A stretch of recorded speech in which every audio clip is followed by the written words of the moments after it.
The basic tags you will use to create a website include the document type, HTML, head, title, and body tags. The head tag includes the title tag, links to external style sheets, scripts, internal styles, and metadata.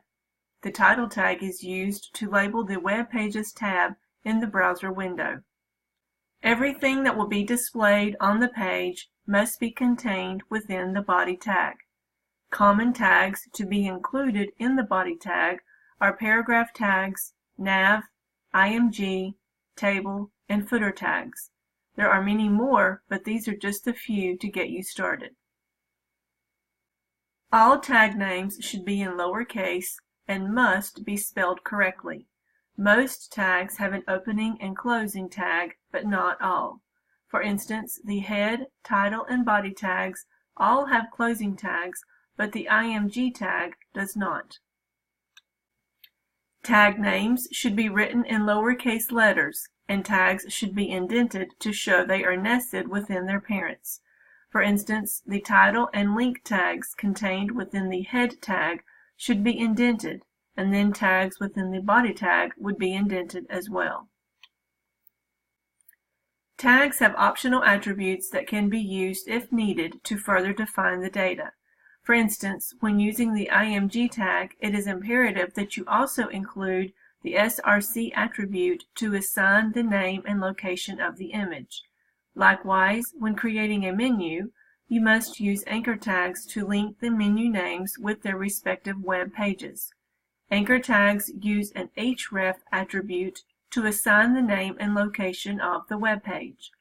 Other attributes could include border, used to define a table border, underscore target to define how a linked web page is to open, and style to define inline styles in a span tag used on specific elements.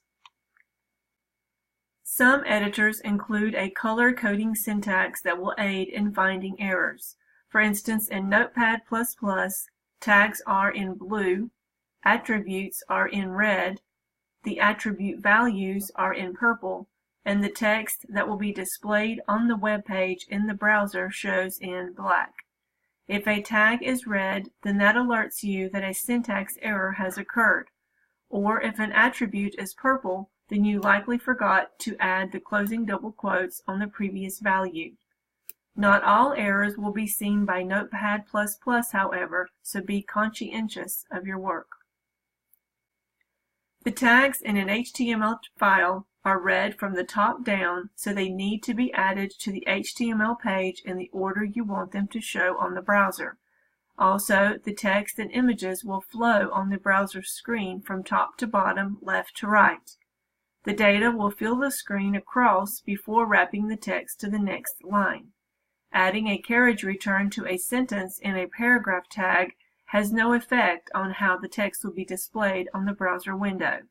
To create a separate paragraph in the browser, you must create a separate paragraph tag. With HTML5, styling is controlled through CSS. A simple way to design the layout of a page is using a table tag. A table consists of rows and columns, with the rows using the TR tag, meaning table row, and the columns using the TD tag, meaning table data. The first row, however, will be the header row, which uses TH tags. These tags have predefined formatting which sets the text in these cells apart from the text in the other cells. It is recommended that you start by adding the tags needed to create the size of table you want, and add the border attribute to display a border so you can see the layout of your table. Also, set the width attribute of the table at 100% so it will span the entire width of the browser and will respond appropriately to different screen sizes. To review the table structure, save your HTML file and run it using the browser of your choice. After reviewing the web page, leave the page open, then return to the editor and continue making changes. Each time you save the HTML files, you can review them in the browser again by simply returning to the browser and clicking F5 to refresh the screen. This will incorporate the latest changes to the page. If you close the page, simply run it again from the editor. After creating the overall layout of your table, fill in the text, remembering to fill the data in one row at a time. So, in the first TR table row, the first TH tag would reference the heading for the first column. The second TH would reference the heading for the second column, and so on. The same is true for the remaining rows and TD tags. The pages in a website need to be similar and easy to follow. Consistency is key. Menus are either at the top, under the heading, or to the left in a sidebar. Footers are generally at the bottom. The layout on each page does not need to be identical, but should be similar. Often the home page is different, but then the remaining pages will be similar in structure.